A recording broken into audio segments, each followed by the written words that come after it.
Hola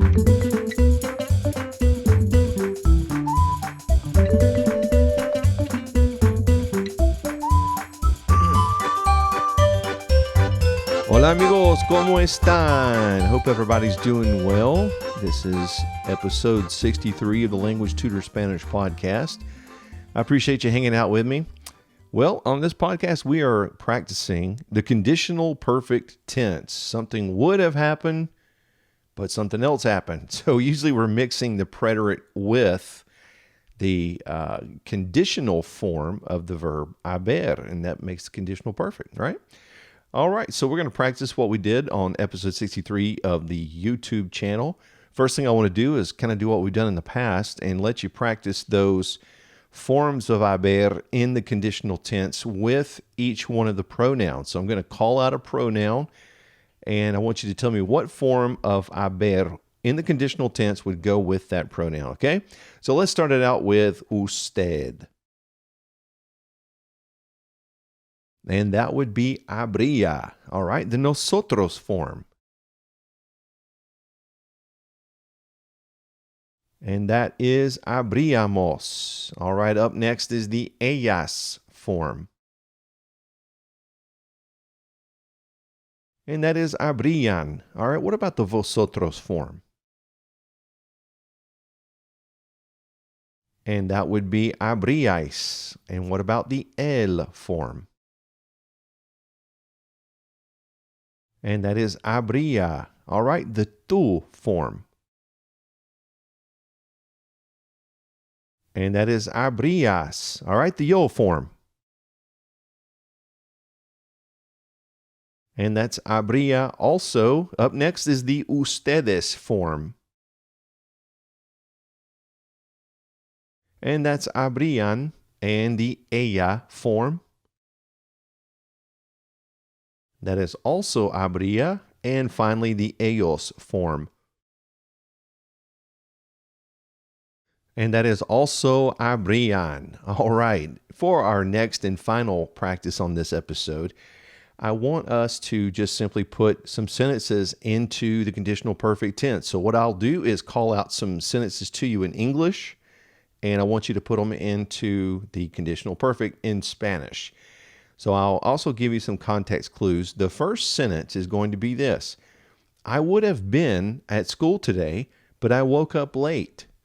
Now, let's just break this down really quick. We're saying I would have been. Been is a form of to be, right? So we have to think to ourselves, would it be ser or would it be estar? Well, we know in this case we're talking about where we would have been, so that would be estar. All right, but I woke up late.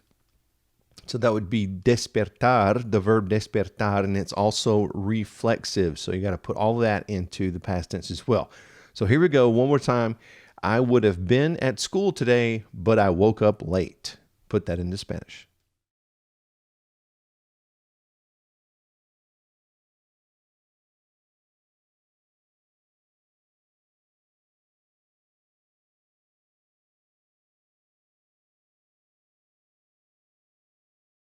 All right, so this is what you might have gotten. Yo habría estado en la escuela hoy, pero me desperté tarde. I'll say that whole thing again.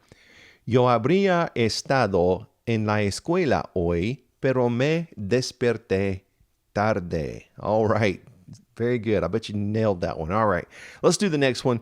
They would have helped, but they did not arrive in time. So really quick, the verb help is ayudar. Probably know that already. And arrive, you know, is llegar. We've used that in several examples. And on time is a tiempo. A tiempo. So here's the sentence again. They would have helped, but they did not arrive in time. Put that into Spanish.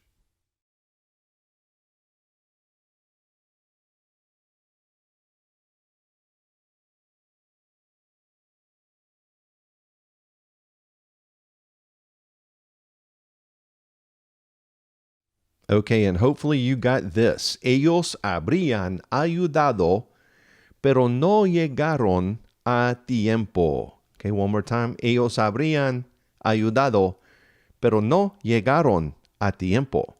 All right, our next sentence is going to be this. We would have paid the bill, but we didn't receive it. Okay, there's a couple things I want you to think about before we put this into Spanish.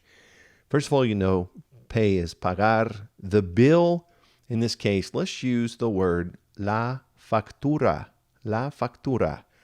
Factura. Factura. All right, but we didn't receive it. Now think about that. Receive it. We're talking about the check, but we're replacing the check with with a direct object pronoun. I almost said indirect. With a direct object pronoun. So think about what we would use to say it to replace la factura, okay?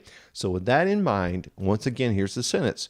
We would have paid the bill, but we didn't receive it. Put that into Spanish.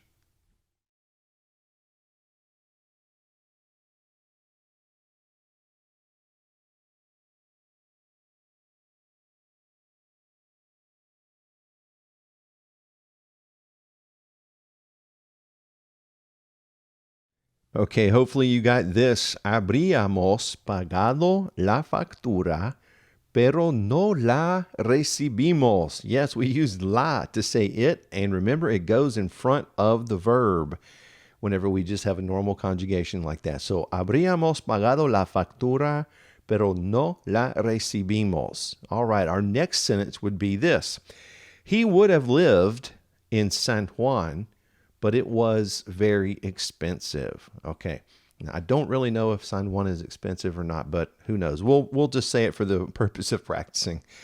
All right. It was very expensive. I want you to think about that. That's the past. It's the imperfect past, I should say. I want to be specific about which past.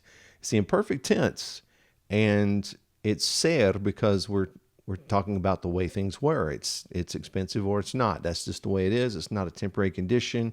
It's not how you feel where you are. So we're going to use ser. So think about ser in the imperfect. All right, here's the sentence one more time. He would have lived in San Juan, but it was very expensive. All right, put it into Spanish.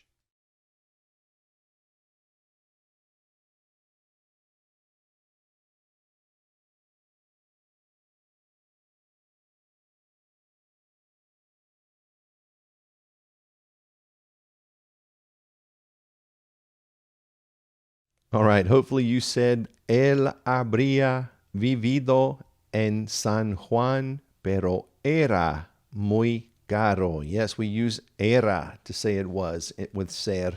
So once again, él habría vivido en San Juan, pero era muy caro. All right. Last sentence is going to be this. She would have returned after the party, but she was tired. Okay, so remember return. In this case, there's a couple you can use, but let's use regresar. Regresar for return.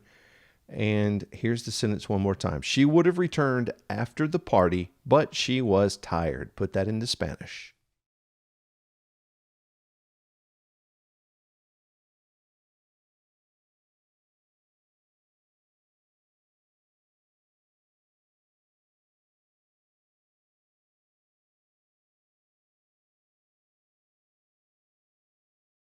All right, hopefully you said this. Ella habría regresado después de la fiesta, pero estaba cansada. Yes, we use estaba because estar is how we feel. So we'd use estar to talk about our feelings and how we're feeling.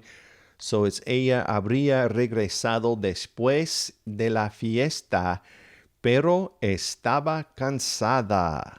And mis amigos, that wraps up the practice for episode 63. I hope everybody's doing well out there with your Spanish. If you have a question or comment for me, shoot it to DannyEvans3371 at gmail.com. I'd love to hear from you. I'm already getting a lot of great comments and questions coming in. And it sounds like some of you are really using your Spanish with big plans. I heard from someone who's wanting to be a medical translator. I believe that was Rebecca. And I'm hearing from people who are moving to Spain. And I tell you what, it's just great to hear everybody's stories. I love it. So shoot me an email. Tell me what's going on with you. Leave me a voicemail if you'd like. And I hope to hear from you. But most of all, I hope that you are having paz y bendiciones, peace and blessings in your life. and in the lives of your family and friends. Love you guys and appreciate your support. See you next time on the next episode of the Language Tutor Spanish. Hasta pronto.